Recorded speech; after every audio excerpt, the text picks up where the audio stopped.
नमस्कार मित्रों, आगामी 30 जून को एक विशेष घटना होने वाली है। ग्रहों में न्यायाधीश शनिदेव मार्गी से वक्री होने वाले हैं। मित्रों, यह घटना 29 तारीख की मध्य रात्रि को होगी, इसीलिए इसको 30 जून के हिसाब से ही हम समझ के चल रहे हैं। 30 जून से और 15 नवंबर 2024 तक शनिदेव अपनी मूल त्रिकोण राशि और स्वराशि कुंभ में वक्री रहेंगे। मित्रों, वक्री का अर्थ होता है उल्टा चलना। हालांकि कोई ग्रह उल्टा नहीं चलता है, परंतु हम लोग को ऐसा प्रतीत होता है कि यह वक्री अवस्था में उल्टा चलते हैं। तो ऐसी स्थिति में जिस राशि में उनका वर्तमान में गोचर चलता है, ऐसा प्रतीत होता है कि वो अपने से जो पिछली राशि होती है उसका भी वो फल देते हैं ज्यादातर वक्री काल के दौरान।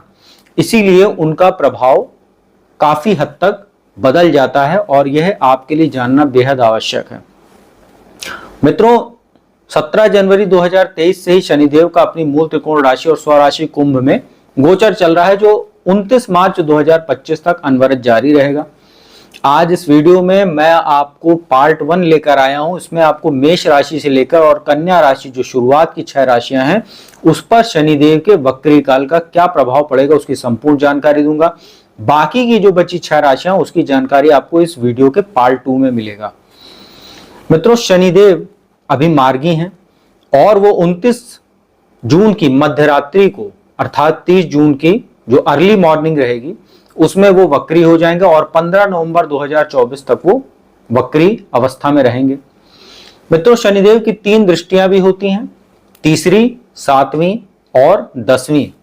अभी जब वो गोचर कर रहे हैं तो उनकी जो तीसरी और नीच दृष्टि है वो मेष राशि पर पड़ रही है, 7वीं दृष्टि अपने शत्रु राशि सिंह पर पड़ रही है, और वहीं जो उनकी 10वीं दृष्टि वो भी अपने परम शत्रु मंगल की राशि वृश्चिक पर पड़ रही है। अब जब वक्री काल होगा तो वक्री काल में कहीं ना कहीं दृष्टियों का भी संबंध थोड़ा बदलेगा। तो जब उल्टी अवस्था में वो चलेंगे, जैसा ऐसा प्रतीत होता है, तो कहीं ना कहीं वो मकर राशि का भी फल देंगे।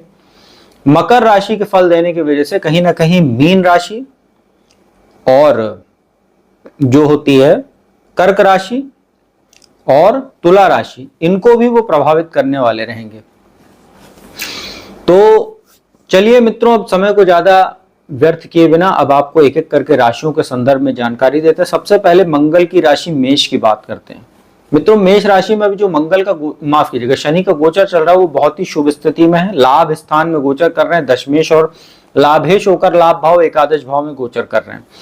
अब जब वो वक्री अवस्था में आएंगे, और खास तौर पे ये जो मैं जानकारी दे रहा हूँ ये चंद्र राशि के आधारित है, साथ ही जिनकी कुंडलियों में जन्म से ही शनिदेव वक्री हैं उनके ऊपर इस जो मैं जानकारी दे रहा हूं इसका बहुत ज्यादा प्रभाव पड़ेगा। तो अपनी कुंडलियों को आप चेक कीजिएगा, जहां पर शनि लिखे हुए हैं अगर उसके वा लिखा हुआ है आगे तो आप समझ जाइएगा कि जन्म कुंडली में शनि आपके जन्म से वक्री भी है। तो जो मेष राशि के जातक हैं, कहीं ना कहीं आपको वक्री काल में मार्गी के हिसाब से ही बहुत अच्छा फल मिलेगा। जैसे लाभ स्थान में भी गोचर कर रहे हैं उसी के अनुसार ही आपको बढ़िया फल मिलने वाला है। आपके पदोन्नति हो सकती है, कोई पुराना आपका अगर आप मनचाहा अपेक्षा कर रहे थे कि कोई ट्रांसफर वगैरह हो जाए वो भी हो सकता है। भौतिक सुख साधन में आपकी वृद्धि होगी। जो लोग राजनीति या लॉ की फील्ड से जुड़े हुए हैं उनके लिए समय काल विशेष रह सकता है। साथ ही शनि से जुड़ा जो लोग व्यापार करते हैं उनको भी बहुत फायदा देखने को मिलेगा। साथ ही व्यापार में आपको विशेष लाभ होगा। वैवाहिक जीवन में जरूर थोड़ी बहुत समस्या आ सकती है, परंतु उतनी भी ज्यादा नहीं रहेगी, आप वो इजीली हैंडल कर लेंगे। खास तौर पे जो लोग साझेदारी में व्यापार करते हैं उनके लिए अच्छा समय कह सकते हैं। साथ ही अगर पति पत्नी किसी बिजनेस में एज अ बिजनेस पार्टनर काम करते हैं तो उनको भी कहीं ना कहीं अपने एक दूसरे के भाग्य का बहुत सहयोग मिलने वाला बिजनेस को बढ़ाने में। तो जो को मेष राशि के जातक हैं उनके लिए वक्री काल बहुत शानदार रहने वाला है, तो आपको चिंता करने की कोई आवश्यकता नहीं है। मित्रों, इसके बाद बात करते हैं वृषभ राशि की। वृषभ राशि के लिए भी ये वक्री काल बहुत अच्छा रहने वाला। अभी आपके दशम भाव में गोचर कर रहे हैं, भाग्येश और दशमेश होकर दशम भाव में बैठे हुए हैं और शश नाम का महापुरुष राजयोग आपके लिए बनाए हुए हैं। वक्री काल में कहीं ना कहीं यह आपके धार्मिक क्रियाओं को बढ़ाने वाला रहेगा। धर्म कर्म में आपकी रुचि बढ़ सकती है, धार्मिक यात्राएं आप कर सकते हैं, उच्च शिक्षा के लिए जो छात्र विदेश जाना चाह रहे हैं वो भी कहीं ना कहीं अगर कोशिश करें तो उनको फायदा होगा। थोड़ा सा पिता के साथ अपने मतभेदों को आप दूर करने की कोशिश कीजिएगा। थोड़ा सा पिता के साथ संबंध बिगड़ सकते हैं, क्योंकि शनि का जो पिता के साथ जो संबंध होता है बहुत बेहतर नहीं माना जाता है। तो सूर्य की उपासना आपको पूरे इस वक्री काल में करनी चाहिए, जिससे पिता के साथ आपके संबंध अच्छे रहेंगे, उनके भी भाग्य का सहयोग आपको मिलेगा। साथ ही आपका आत्मविश्वास बढ़ेगा, पराक्रम पुरुषार्थ में आपकी वृद्धि होगी, आप पहले से ज्यादा ऊर्जावान महसूस करेंगे इस वक्री काल के दौरान। साथ ही लाभ होगा, भाग्यवश आपको कोई धन की प्राप्ति हो सकती है, कोई रुका हुआ धन आपको प्राप्त हो सकता है, मान सम्मान यश की जबरदस्त आपको प्राप्ति होगी। और जो शत्रु आपको परेशान करने की कोशिश कर रहे थे वो भी काफी शांत रहेंगे इस वक्री काल के दौरान। खासतौर पर वृषभ राशि के जातक जिनकी कुंडली में अगर शनि जन्मजात वक्री हैं तो उनके लिए तो बहुत ही भाग्यशाली ये वक्री काल रहने वाला है। तो वृषभ राशि भी मेष राशि के तरीके भाग्यशाली है। शुरुआत की जो 2 राशियां हैं उनको वक्री काल का बहुत सुंदर और बढ़िया फल मिलने वाला है। मित्रों, मिथुन राशि की बात करते हैं। मिथुन राशि के लिए वक्री काल थोड़ी समस्या लेकर आ रहा है। उसका कारण एक तो आपके लिए अष्टम भाव के स्वामी बनते हैं और भाग्य स्थान के स्वामी होकर अभी भाग्य स्थान में गोचर कर रहे हैं। अब जब वो वक्री काल में जब उनका प्रवेश होगा तो कहीं ना कहीं आपको अष्टम का भी फल देंगे। तो मिथुन राशि के जातकों पर एक प्रकार से ढैया भी लग जाएगी। इससे आपको बहुत ज्यादा घबराने की आवश्यकता तो नहीं, परंतु आप देखेंगे कि अचानक जीवन में थोड़ी सी जो तेजी चल रही थी कार्य व्यापार में, उसमें अब अचानक से आपको डाउनफॉल देखने को मिलेगा। चोट चपेट आपको लग सकती है, कमर से लेकर पैर तक के हिस्से में आपको कुछ दुर्घटना अवश्य या कोई चोट आदि लग सकती है। नसों में आपको खिंचाव हो सकता है, पैरों में दर्द की समस्या, जोड़ में दर्द की समस्या आपको हो सकती है, घुटने में, इसका आप ध्यान रखिएगा। परिवार का भी कुछ माहौल खराब हो सकता है। पैतृक संपत्ति से अगर कोई जुड़ा मामला चल रहा था और वो कहीं अच्छे फेवर में आने वाला था तो आप देखेंगे अचानक से उसमें कुछ खटपट शुरू हो जाएगी। तो इसका आपको बहुत ध्यान रखने की आवश्यकता है। साथ ही अपने संतान के स्वास्थ्य का ध्यान रखिएगा। साथ ही जो मिथुन राशि की महिलाएं जिनका डिलीवरी का समय चल रहा है और वक्री काल के दौरान ही अगर डिलीवरी का समय आता है तो बहुत ही सतर्क रहिएगा, चिकित्सा परामर्श लेते रहिएगा, कुछ कॉम्प्लिकेशन हो सकते हैं। कार्यस्थल पे भी कुछ समस्या आपको देखने को मिलेगी। उच्चाधिकारियों से या सहयोगियों से आपके कहीं ना कहीं संबंध बिगड़ सकते हैं, कुछ मतभेद हो सकते हैं, बेवजह का कोई स्थानांतरण वगैरह हो सकता है। कार्यभार बढ़ने से आपका मानसिक चिंता बढ़ सकती है, स्वास्थ्य आपका प्रभावित हो सकता है। और वैसे भी अष्टम भाव में शनि बैठते हैं तो कहीं ना कहीं जीवन में कुछ अचानक घटनाएं ऐसी होती हैं जिससे व्यक्ति का बजट बिगड़ना, खर्च बढ़ना, स्वास्थ्य संबंधी समस्या, परिवार में कुछ समस्या आ सकती है। साथ ही अष्टम भाव वैवाहिक जीवन के बाद का जो जीवन होता है, विवाह के बाद का, उससे भी यहाँ पर उसका आकलन किया जाता है। तो वैवाहिक जीवन में भी कुछ समस्या आ सकती है, तो अपने दाम्पत्य जीवन का भी ख्याल रखिएगा। हालांकि जो लोग रिसर्च के क्षेत्र से जुड़े हुए, तंत्र मंत्र, ज्योतिष, गुप्त विद्या, इन सब क्षेत्रों से जुड़े हुए, उनके लिए ये वक्री काल विशेष लाभदायक हो सकता है। बाकी आपको बहुत सतर्क रहना है। इस गोचर के दौरान आपको भाग्य का भी बहुत रुक रुक कर सहयोग मिलेगा। मित्रों, कर्क राशि की बात करते हैं। कर्क राशि के लिए सप्तम भाव के स्वामी और अष्टम भाव के स्वामी होकर अभी अष्टम भाव में ही गोचर कर रहे हैं और कर्क राशि के ऊपर शनि की ढैया लगी हुई है जो 29 मार्च 2025 तक चलेगी। परंतु उसमें अच्छी बात यह है कि शनि जो है वो अब आपको कहीं ना कहीं सप्तम का फल देंगे। सप्तम के फल की वजह से आपको शश नाम के महापुरुष राजयोग का भी फल प्राप्त हो सकता है। हालांकि सप्तमेश है, अभी अष्टम में गोचर कर रहे हैं तो कुछ सावधानियां आपको बरतनी है। जैसे वैवाहिक जीवन आपका भी उतना बेहतर नहीं कह सकते हैं, जैसा है वैसे ही चलता रहेगा, थोड़ी बहुत उसमें कमी जरूर आ सकती है समस्याओं में। जो लोग अविवाहित हैं उनके रिश्ते तय हो सकते हैं। साथ ही व्यापार में अगर आपको कोई लॉस हो रहा था या कोई आप बिजनेस को बढ़ाना चाह रहे थे और आपको रास्ता नहीं मिल रहा था, ऐसी चीजों में शनि आपको फायदा देने का काम करेंगे। भाग्य का भी आपको कहीं ना कहीं सहयोग मिलेगा और थोड़ा सा आपको भी कहीं ना कहीं मानसिक चिंताएं या चिड़चिड़ापन कह लीजिए और कुछ डिसीजन मेकिंग जो समस्याएं होती है उसमें आपको लगातार समस्या रहेगी, क्योंकि शनि की अभी एक तो ढैया चल रही थी और सप्तम का भी जब वो फल देंगे तो एक प्रकार से लग्न पर दृष्टि रहेगी और लग्न पर शनि की दृष्टि अच्छी नहीं मानी जाती। वैसे भी चंद्रमा की राशि को अगर वो देखते हैं तो विष दोष का निर्माण करते हैं। तो मानसिक चिंताएं भी आपकी नहीं खत्म होंगी, थोड़ी सी उसमें कमी जरूर राहत देखने को मिलेगी। हालांकि अच्छी बात यह है कि अगर पिछले दिनों कोई आप जमीन जायदाद से जुड़ा काम करना चाह रहे थे या अगर आप कोई प्रॉपर्टी बेचना चाह रहे थे या खरीदना चाह रहे थे और उसमें आपको कोई समस्या आ रही थी, उसमें आपको राहत मिलेगी। राजनीति से जुड़े हुए लोगों के लिए कुछ फायदेमंद साबित हो सकता है समय, और शनि से जुड़ा व्यापार करने वालों को भी विशेष लाभ होगा। तो जो कर्क राशि के जातक हैं उनको ये जो 30 जून से 15 नवंबर 2024 के बीच का समय रहेगा, इसमें कहीं ना कहीं आप देखेंगे ढैया के समय जो समस्या आ रही थी उसमें अब आपको काफी राहत मिलेगी। पूरी तरीके आपको राहत तो नहीं मिलने वाली, लेकिन फिर भी उसमें बहुत कमी मिलेगी। तो ये आपके लिए बहुत अच्छी स्थिति कह सकते हैं। मित्रों, बात करते हैं अब सिंह राशि की। सिंह राशि के लिए सप्तम भाव में गोचर चल रहा है। रोग भाव के स्वामी छठे भाव कर, सप्तम भाव के स्वामी कर सप्तम भाव में है। शश नाम का महापुरुष राजयोग बना है। वक्री काल भी आपका कहीं ना कहीं बेहतर रहेगा। शत्रु आपके शांत होंगे। शत्रु आपको जो है परेशान करने की कोशिश तो करेंगे, परंतु आपको कुछ ज्यादा बिगाड़ नहीं पाएंगे।